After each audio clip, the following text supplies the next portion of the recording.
ki zance na domin na zo a tattauna. A bani duniya kaf da abin cikinta, in baki a bar shi ni fa ban kauna. Ai ko ana bikin zana mace sai na aure ki, in ba ke kika canza ba ado ki ji 'yan mata.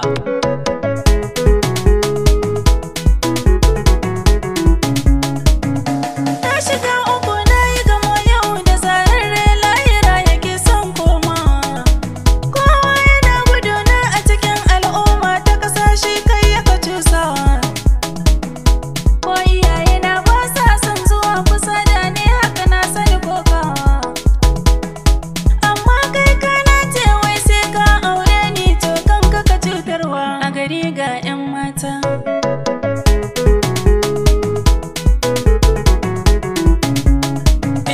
ke ki bar batun kwaro na indi har kin yarje auren za a yi daurawa. ta ce baka rabu da ni wai kai baka ganewa kullum sai damuna. To yaya zan gane abin da nake nema ban samu ba ne zaunawa. Lokacin ka ne taho in har kan rafe ni laira zaka zarcewa, to ka ji manufata.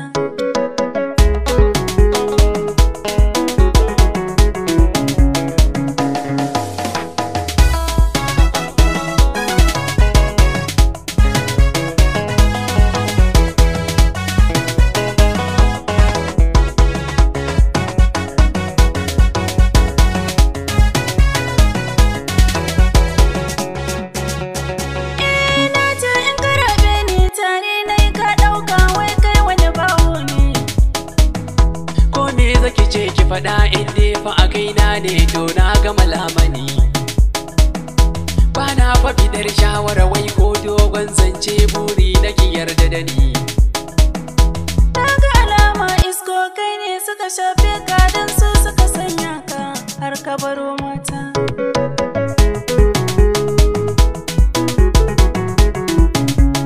Ke ni fa ba abin da ya shafe ni, haka nan nake son ki ne ya roda ni. Da kin fito ana gudu abin na ban mamaki, to gani ya kama ni. Wai da me kake cin kaho ne kake cika baki, dan Allah ka kyale ni. Ke ba gwaro na ba ko menene, in akan ki ne na yarda da kama ni, ko za a dauki gawata.